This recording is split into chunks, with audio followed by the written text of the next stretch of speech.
and Hungary was not satisfied with the proposal, but they pushed us through, pushed through the proposal.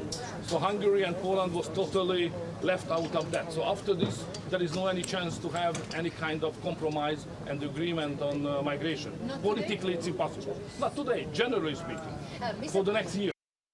Ulrich Brueckner, Jean Monnet Professor of European Studies at Stanford University in Berlin. Always a pleasure to have you on, Ulrich.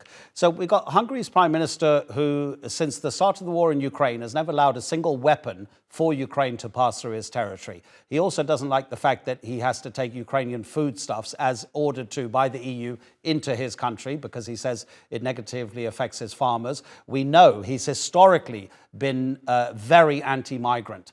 How much is one man, the Hungarian Prime Minister, holding back the European Union? Well, not so much. It all depends on what we are talking about.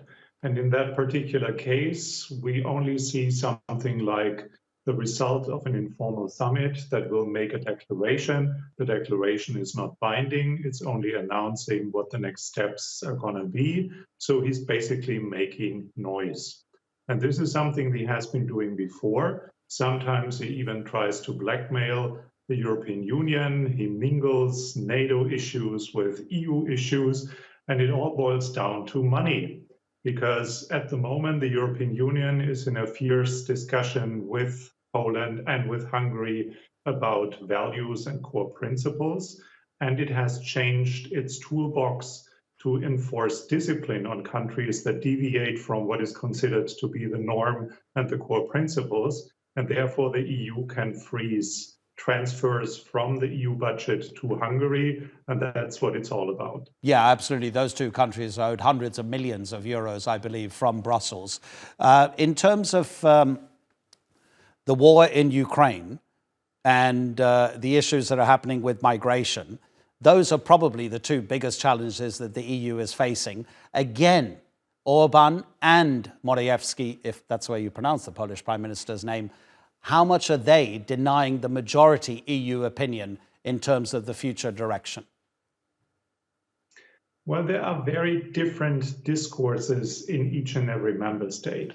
And countries like Hungary and Poland are much more homogeneous, and they don't have much experience with foreigners unless foreigners come from nearby, like Ukraine, who are considered members of a similar culture. This is very different from cosmopolitan societies like Germany or France. So the perspective is different based on different experiences. What we currently see is not just a discussion about what's the future migration policy framework, but this is the beginning of a grand play that includes not only the future enlargement of the European Union, but every enlargement round of the 7 enlargement rounds that we have seen since the beginning of European integration was always balanced by a deepening process, which practically means the EU changed the rules of the game, like lowering thresholds for decision-making, changing the share of competences. And this all needs to be calibrated before it could even be possible to include small states, not to speak of large countries that face a lot of big problems like Ukraine. Ulrich, what's your assessment of Emmanuel Macron's desire to make Europe as a continent much more of a global player? It was Macron's idea to start this European political community. So you've got 44 countries all trying to find areas in which they can agree upon and move their continent forward. But do you think it actually might have the reverse effect and dilute Europe's influence simply because 44 countries, how could they ever agree on pretty much anything? Well, we have seen hundreds of years of European influence in a not so healthy way to other parts of the world. So the European century is over, and that as a consequence needs more unity in the European Union, because when we only look at population or other indicators, Europe's influence is decreasing to 7% of the world's population.